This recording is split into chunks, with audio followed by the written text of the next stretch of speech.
Hi, it's Maria with another Maria Unfiltered message. And it's kind of a makeshift thing in a hotel room here. I'm sitting on a bunch of pillows to raise me up enough so that I can be on camera. But anyway, today I wanted to talk about the awards. The awards that we are all just waiting to get, because we're doing such a beautiful job of acting on this planet. You know, the awards that include the Oscar for the Academy Awards, and the Toni, and the Emmy, and the Golden Globe, and the People's Choice. You know, well, actually, it's time to stand up and take a bow, because we have done such an amazing job of it, you know, and we deserve it, for we've had a starring role in the play of our life, you know, and our name is on the marquee, so we see it and we're like, oh my gosh, is that really us? We thought it was real, because many of us believe that our life on planet Earth is real, and yet it's just all an illusion. We live in a hologram, and this is just we live in so many different dimensions at the same time. You know, they say that the past and the future are all happening in the now, but in different dimensions. Anyway, that's kind of a little theoretical for what we're talking about now, but you know, there's the quantum field where infinite possibilities exist. But rather than go into that right now, we're talking about reality, our reality as we play actors in our life.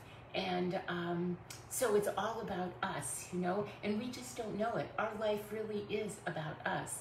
And so even though we believe that our life is about them, right? Because we believe it's what other people do to us and say to us.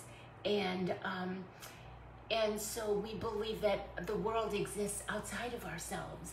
And yet nothing could be further from the truth, because the reason we're here is for our soul expansion. And so all the other players in our life, they just add to the beauty and add to the fulfillment of our desires and of what our soul really wants for us while we are in this physical incarnation. And so it's amazing when we think of relationships we have, you know, and different people. Oh, their stepmother doesn't like us, or their brother doesn't want us to be who we are, or doesn't like what we're doing or being, or somebody said that, you know, we shouldn't have done that, or we shouldn't have done this. And like, who are these people to inflict their opinions on us? Because we have to stand true to who we are. And so we have to be like Rhett Butler in Gone with the Wind. You know, Margaret Mitchell's Gone with the Wind, that epic, that was just such an amazing movie. You know, they used to play it a while ago, but now it's been many years. But it still holds true. And Rhett Butler, his classic line was, frankly, dear, or Scarlett, I just don't give a damn. And, you know, we have to kind of embody that feeling that we just don't care what anybody else thinks of us. And sometimes I talk to myself and I walk around going, I don't care what anybody thinks. I don't care, because I have to be true to me, you know, and one person's right isn't another person's right, you know, because there is no right or wrong. It's whatever we do is all about consequences anyway. So, and my life is not anyone else's business, and your life is not anyone else's business. And so just hold true to who you are, and whatever anyone else thinks, it's really their problem. You know, that what's the saying? What someone thinks about us isn't our business. Because it's not, because then we get thrown off track because we're so worried about what everybody else thinks about us that we lose sight of who we are and who we choose to be, right? Yeah. And so we don't want to spend time, you know, in gossiping or listening to other people gossip or worrying about what they have to say about us, because generally when people look outside of themselves and try to find fault outside there, it's because either they have like envy or jealousy, or they have such a void within themselves about who they are that they have a lot of extra time to sit and criticize everybody else. And so don't let anybody throw you off track. You know, we don't want to be part of that gossip or be part of, we certainly don't want narcissists to be even thinking about us. Just kind of let them go, because we simply don't care. And they're not in a high enough vibration where we should be spending time even giving them our energy. In fact, that kind of bullshit affects, it insults, it offends our very soul. Yes.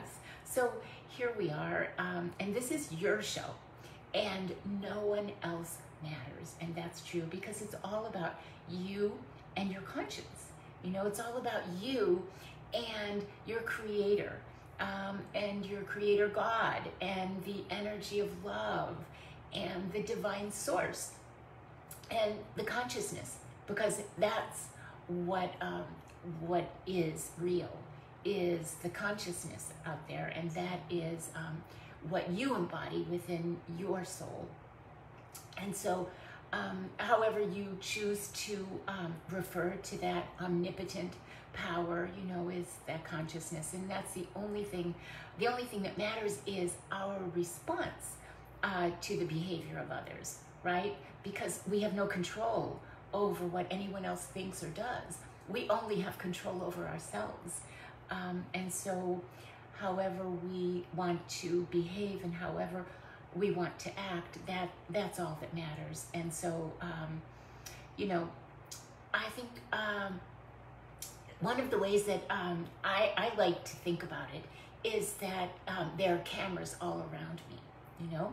And so if there are cameras all around you and they're filming your every move, and they can actually even get inside your mind, and they can get your thoughts. They know your thoughts, and they know what you're gonna say, and they hear what you say, and they see what you do. That's an oh my gosh, right? You know, and actually that's a double oh my gosh, because that's the truth. Because how we behave is our truth. And whether we're filmed by a Hollywood film crew, or whether we're watched by Jesus Christ himself, yeah. Or, you know, someone said this the other day in a video I was watching, and I've never heard this before. Probably you all have, but I never heard it before. The eye in the sky, or the eyes in the sky. And so I thought, yeah, I can picture that, you know, that we are being watched by not necessarily the physical cameras, although that's true now. I think on every corner there are probably cameras watching our every step. And here I am in a hotel room. I actually put tape on the peephole, because I read an article and it said the peephole can actually have a camera inside and they watch what you're doing. And I didn't put a towel over the TV screen, although I hear that can be a camera too. And so, but we can drive ourselves mad like that. It's kind of like, okay, you want to watch what I'm doing? Well, go right ahead, enjoy yourself.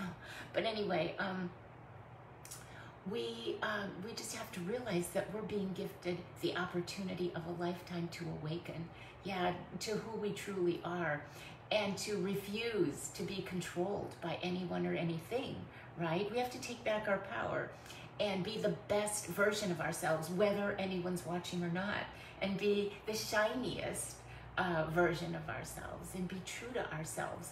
Because what if, you know, for our entire lifetime, we realize that we've been manipulated and controlled and played. And so, because all we really want is to be happy, yeah, and to be comforted, and to be loved, and cherished, and warm, and coddled, and just like a puppy, you know, who wouldn't want that? We all want love. And so we haven't been put on this planet to sleepwalk, right? And so we're here to experience life, including all the dysfunctional behaviors that kind of slap us in the face, you know, and that are 2x4s that hit us on the head. and those white knuckle moments, to awaken us, because that's how it is on the 3D plane, on the earth plane. The powers that be kind of delight in manipulating the populace, right? Because there's control. And so as they manipulate the collective consciousness, and the collective consciousness and the powers that be, well, the collective consciousness is just what it is. And so they don't even realize, and we are all part of that because we're all part of the collective, but we don't even realize that the powers that be kind of feed us all kinds of whatever they want us to believe. You know, it's all about kind of mind control. And so they wear masks. And I remember hearing one video, which I really like this medium from the UK. His name's Sasha. And so he talks about the masks that people wear. And then he says the masks fall off, and then we see the creepy crawly worms underneath the masks, because that's their agenda. We see the agenda of what's going on this planet, and we go, ooh. And so, but you know what? All of that is really for our benefit, because it makes us stronger. It allows us to awaken, because if we just lived in a land of milk and honey and chocolate, then like I lived a really sheltered life where everything was wonderful. And then all of a sudden I was like, you know, I started to get hit in the head with the 2x4s. I mean, literally, really, a bus door hit my head. And it was just because it was time to awaken and see who we really are and take our power, because we're not here just to enjoy life to the extent that we sleepwalk through it.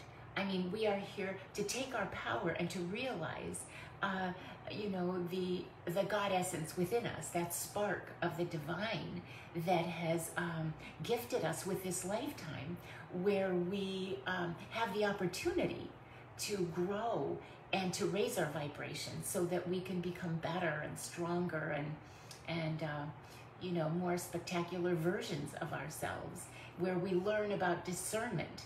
And so, well, why, sorry, where we're not just naive and innocent and can easily be played, which many of us were for a long time. We're not in La La Land anymore. This isn't Disneyland, and you know, we're in the real world. And so we have to have our wits about us. And, you know, we might think that that's kind of scary, but in fact, it's really wonderful, because you feel so good when you are aware of what's going on, and when you take your power and see how strong you can really be and how you can effectuate change.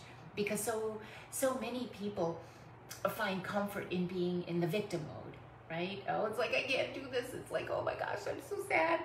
Well, you know, he did that to me and she did that to me and stuff. And so we feel very weak. And so we can't do that anymore. We need to wake up, because it's not possible for us to play on the playground of earth with little demons and devils anymore. They must be exposed, and we must see them for who they are, so that we can protect ourselves, so that we can become better versions of ourselves, so that we can so that we can raise our vibration so that it's high enough. So we go from little sleepyheads, you know, to empowered and sovereign beings. And that's what we're here to embody. We are here to be strong, excuse me. And we are here, and sometimes the lesson is so tough that, but so rewarding when we understand it, that in fact, you know, it's like the divine has orchestrated this play for us, and it's our higher self that asks for these lessons.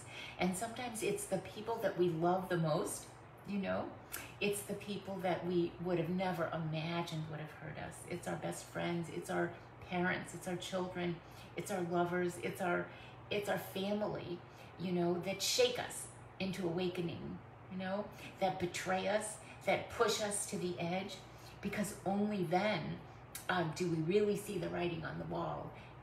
Else we fall further into kind of a three-dimensional despair, where we miss the lesson and fail the test, and then we just have to do it over again. So the sooner we learn our lesson, and the sooner we wake up and become better versions of ourselves and raise our vibration, then other things can't shake us, because we become immune to it. We've already been there, done that, and got, what do they say? Got the award or something like that. Anyway, yeah. Then we can detach, and we can see it for what it is, and have compassion for others who are on their journey of awakening, because we all have a gift for each other. So as we awaken, as people do things to shake us up, and we awaken, we also help them hopefully see that there is a better way, and that they can get out of their own darkness, and they can raise their vibration. So it is it's a mutually beneficial relationship we have with everyone. They have a gift for us, and we have a gift for them. So that's nice, yeah. And so, and then we have to see beyond ourselves, because we have to see that it's nothing personal. We're all here playing a role, and our goal is to feel empowered, and then to move on from situations. The way I like to see it is, we're all running a race, and you know how runners have their own little lane or whatever, and sometimes we run right next to somebody else, and we're learning our lessons from them, and they're learning their lessons from us. And then once we complete that, once we get it, then we can move on, and if they want to stay behind, they can, and they can teach that lesson to someone else, or they can move on, and if we didn't get the lesson, then we stay stuck and have to repeat it. But the purpose here is to clear our karma, and once we get that, we learn the lesson, and we can move on. And then the lessons, of course, get more difficult, because we can never learn enough, right? I mean, to raise our vibration to the point where we are like Jesus, right? Well, some people can get there, I don't know, but most of us, we can only imagine what that was like, and we can only strive. We should strive for that type of empowerment. And he was there to show us what is possible. And so really anything is possible when we really believe that. And we don't want to go back to that area that we just escaped, right? So it's the time to let go and to move on, because there is no life sentence of imprisonment, to be used by people that use us. I don't think so. And we learn about codependent relationships and how to get out of them, because those are relationships where we've sacrificed ourselves, and that's a tough lesson. But, the saying, it's better to be alone than to wish you were. Yeah, I think we've all been there. But the thought behind that is choosing to love ourselves, and not choosing not choosing anyone else over ourselves, and at the expense of ourselves, never at the expense of ourselves. People come into our life to give us a gift, and we have to choose ourselves over them. It's a test. It's a God test, and it's to find the God within. Yeah.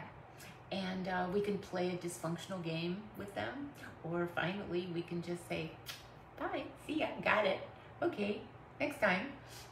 Next time, I'll meet you on the other side, and we'll laugh, and we'll say, oh yeah, remember that time when we were on Earth in the 3D, and you did that to me, and I did that to you? Well, you know what, I really learned a lot, and I was able to raise my vibration up a few notches because of you, and because of all the horrible, awful, rotten things you did to me, and I was to forgive you, and I was to see you for who you are. So anyway, as we, I'll tell you, part of my story, which I don't even want to get into it, but I kept continually reaching out to my family because I love my family. But my children, my children haven't contacted me in 17 years. They've ignored all my emails and messages and Facebooks and all that stuff. And that's the only reason I actually got on Facebook, was to see how they were. But they haven't spoken to me. And of course, I love them. But I had to learn to love them from afar, because the more I reached out to them, the more they ran. And so when people don't give you, 2 pennies, when they don't give 2 pennies about us, we have to let them go. And it's not about, hitting our head against the brick wall, until we're black and blue. It's about tough love. It's about saying, okay, well, I'm your mother and I love you more than life itself. But at the same time, I won't be disrespected. And so when you are mature enough and ready to accept the love I have to give you, then I'm here for you always. But I'm not going to beg and plead, because I did that, and it just drove you further away. And we do that, in all relationships, even when we are in love with a partner, right? And so if we chase, they run. And alternatively, if they chase us, we run, because we think, well, what's the matter with them? Why don't they have enough self-respect to just wait until I'm ready for them too, right? So we have to just have enough self-love. And that's what I believe this journey on planet Earth is really about. It's about loving ourselves enough to send out the vibes that we are here when people, behave appropriately and treat us with respect. But we're not going to grovel, and we're not going to play that game, because that's a dysfunctional game, And so I have to tell you that when I was living in a shelter, and I saw my son who sold my home without my permission. I think and my sister, I think they must have forged my identity, stolen my identity. Anyway, he had pictures where he lives in the UK, and so he had pictures where, he went to lunch in Berlin. Well, that's wonderful. If you can afford that, that's beautiful. And then there was another picture where he was drinking the most expensive martini in the world at some Asian resort, while his mother didn't have $20 to her name because he had stolen it all. So eventually we get to the point where sometimes we don't learn the lesson until it's so obnoxious, until it's so like one more drop and we're just gonna get sick all over, right? We're just gonna vomit, because it's like, oh no, I can't believe they would do that. And so we are given opportunities all along to see the behavior of others. Now, whether we're smart enough to pick up on that, or whether we are strong enough in our self-love to say that's enough. But if we don't stop it, it just escalates to the point where it becomes nauseating. And so they teach us, the people that have done the worst things to us, especially those that we love the most, because that's where it really hurts. And that's the whole point of it, is to have not someone who you don't care about hurt you, because then you just, slough it off, but to have those very people that you love more than anything, And that's the gift, because you realize that you have to love yourself above anybody and anything else. And only when you do that are you available to actually give that love to another. And so, it's when, and what's interesting is that somehow we are to learn these lessons. And even the people that teach us these lessons, they don't even realize that that's what they're doing, because they're actually being used as pawns by the divine or by the darkness or whatever, in order to teach us. And they help us in I know in ways it doesn't seem like they do, when we feel so betrayed and hurt, but actually they do, because without them we wouldn't have gotten our strength to the extent that we did, because they are in our lives and we love them so. And you can ask, how can people be so criminal? And I used to ask this ask the same lesson. But, you know, we choose to see that, you know, in someone who's close to us, like a child or a sibling or a parent, you know, and we're just all playing lessons. So it kind of goes back to the same thing. It's when we want to raise our vibration, we attract the darkness, you know, and it's like the yin and the yang. There's light within the dark and there's dark within the light, or the light versus the dark, or the good versus evil, you know, and there has to be that dichotomy. There has to be the polarity where it's polar opposites, you know, like the North Pole and the South Pole. I mean, they're total opposite, right? And so is good, and good versus evil. And so we all, though, have the potential of being high vibrational beings, and to care about others, and to exercise compassion and love and kindness and benevolence and generosity. And so there's never a need to hurt another, even when we ourselves feel hurt, because that's a temporary situation and we are responsible for how we feel. No one can ever make us feel any way, really, because we are in control of our emotions. And so the dark can be our greatest teachers, you know, even in their, we can look at them and say, wow, in their state of unconsciousness, they really, you know, they just don't get it. And they have so much to learn, you know, because they're in school here too.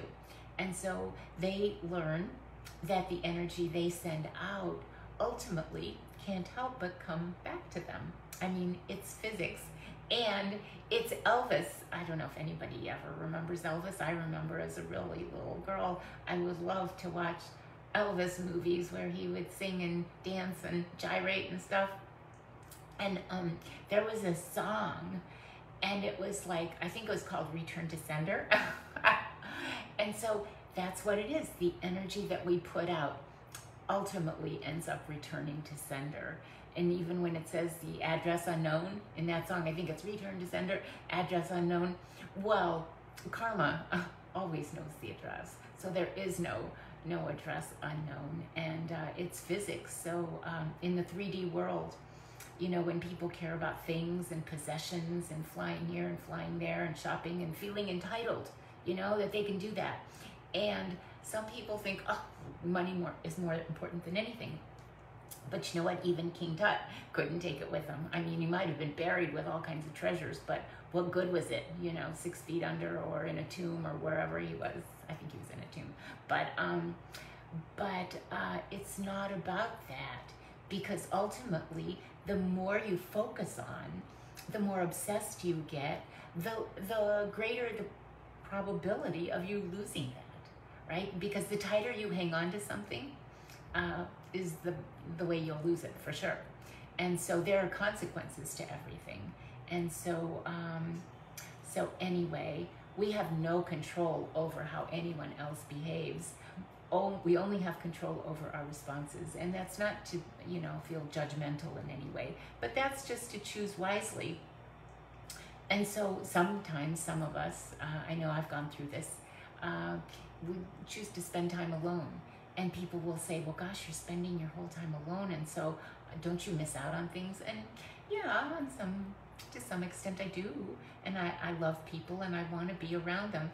But, you know, not at the expense of my own ability, my own need to feel nurtured within, you know, because there's so much in the invisible world that we can learn. There's so much in meditating, and I meditate all the time. I'm not necessarily sitting, you know, quietly, but I'm kind of, you know, in a different world a lot of the time, and straight jacket material. But anyway, you know, it's okay. It's okay if people shun us, and so when that happens, I'm actually grateful that I have that time to find myself, to find Maria, and I hope that you too find yourself. And my message to you is to care not what others think about you. Be your own person and use your own mind to discern and be right with your soul, because in the end, that's the only thing that counts. And so to you, my beautiful friends, That's how you can make all of your dreams come true. And so until we meet again, I just want you to know that I love you and thank you for being here with me. Bye. And now I have to figure out how to turn this off.